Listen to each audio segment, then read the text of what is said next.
الحمد لله الذي بعث في الأميين رسولا منهم يتلو عليهم آياته ويزكيهم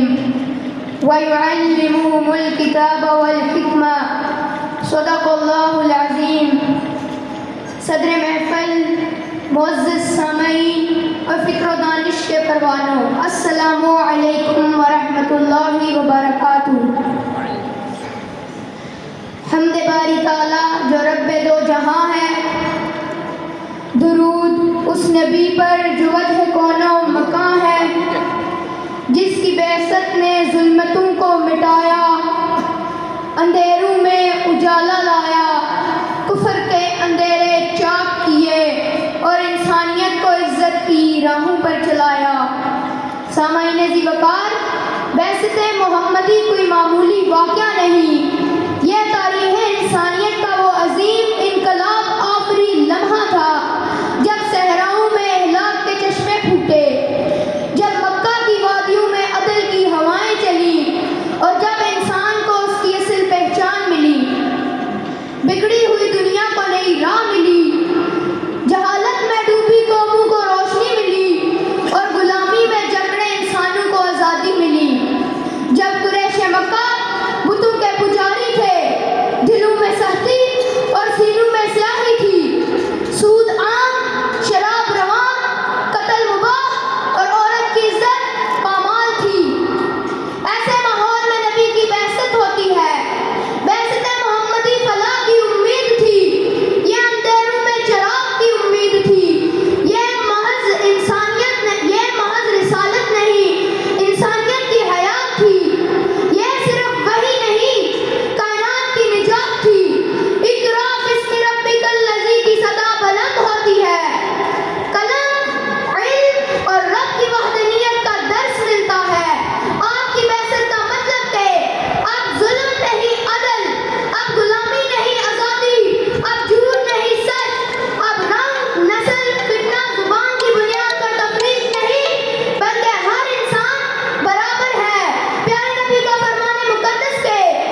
ثانی